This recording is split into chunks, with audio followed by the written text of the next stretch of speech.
cette supériorité de leur propre civilisation, voire de leur race. Un Européen qui ferait de même serait considéré chez lui par ses propres autorités comme un abominable fasciste. Selbst die Schwarzen.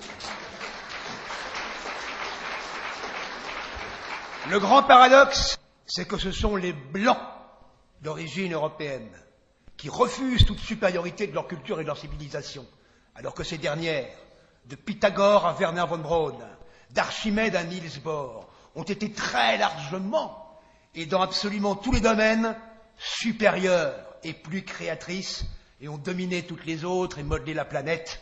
C'est évident, c'est tellement aveuglante qu'elle est niée par la majorité des intellectuels, rongée par l'égalitarisme, refusant obstinément l'idée pourtant éclatante de hiérarchie considérable entre les peuples. C'est pourquoi le premier acte de régénération mentale, de grande santé, pour paraphraser Nietzsche, sera de commencer par accomplir cette révolution intérieure et de cultiver sans complexe, en ce qui nous concerne, le suprémacisme. Néanmoins, attention, celui-ci ne doit pas concerner seulement notre histoire passée, mais aussi nos ambitions d'avenir.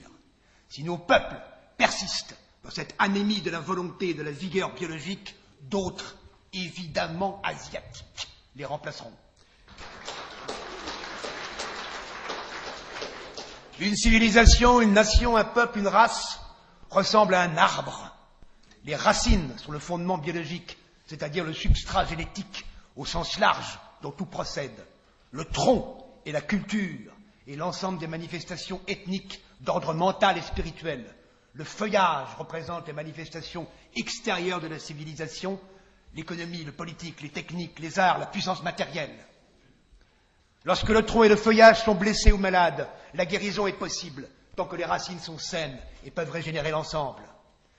Mais, si ces dernières sont atteintes par l'effondrement démographique, le métissage, l'immigration allogène massive, au-delà d'un certain seuil, on ne peut plus revenir en arrière, l'arbre s'effondre, le peuple souche, et tout ce qu'il a créé se fige à jamais dans la mort, puisque le code identitaire a disparu, parasité et altéré.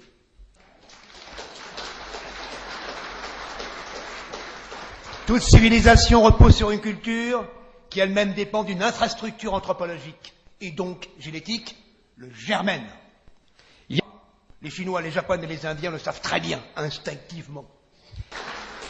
Je pense que les événements qui vont se produire et faire imploser cette civilisation mondiale, ce système monde que nous connaissons, pourront grandement aider une telle entreprise. C'est pour cela que nous devons réfléchir à un certain nombre de notions. La première est celle d'Euro-Sibérie.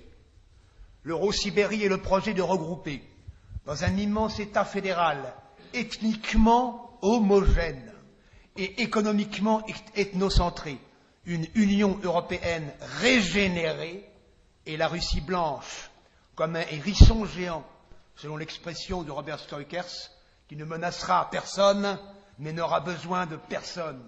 Évidemment, cette vision des choses s'oppose à celle d'une Eurasie multiraciale. La deuxième notion est celle d'espace économique autocentré, qui s'oppose radicalement au mondialisme libre-échangiste actuel et qui vise à instituer des systèmes économiques autonomes pour chaque grande région ethnographique de la planète, chacune à son rythme propre, sans aucun modèle unique. Troisième notion est celle de septentrion, paraphrase poétique pour objectif central, de regroupement solidaire de tous les peuples blancs d'origine européenne, de manière à former à la face du reste du monde un bloc de marbre dont l'essence ne devra pas être simplement romantique et culturelle, mais politique, c'est-à-dire fondée sur des pactes concrets. Les ressources de nos peuples blessés existent toujours, comme la graine qui persiste à vivre dans le gel et sous la neige, dans le froid hivernal où poussent les Edelweiss. Nous avons la chance d'appartenir à une civilisation métamorphique qui a toujours su se régénérer après des crises graves, comme le phénix, l'oiseau qui renaît de ses cendres. N'est-ce pas au crépuscule, quand tout semble perdu, que s'envole la chouette de Minerve? C'est dès maintenant qu'il faut préparer la Renaissance et imaginer le monde d'après. Dans l'histoire, ce sont les minorités actives qui gagnent.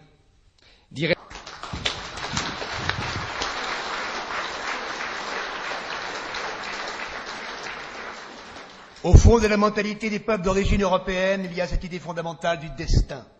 Le fatum des Romains et la moira des Grecs. Le destin est ouvert et imprévisible. Rien n'est écrit. Le fleuve de l'histoire peut retourner son cours. Aucun dieu ne peut faire plier Prométhée.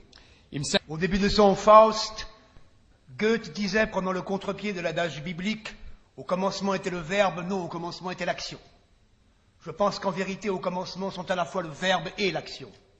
Il faut parler et écrire pour enseigner et convaincre, et agir pour faire avancer les choses. Pourquoi nous combattons? Pas tellement pour nous, mais pour l'héritage des ancêtres et l'avenir de nos enfants.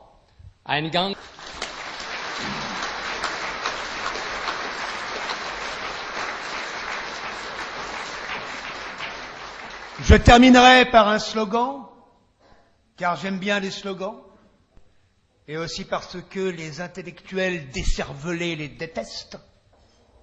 De la résistance à la reconquête et de la reconquête à la révolution. Renaissance et révolution ne sont-ils pas plus ou moins synonymes? Mes chers amis allemands, je vous remercie pour votre attention et votre patience au terme de cette longue conférence.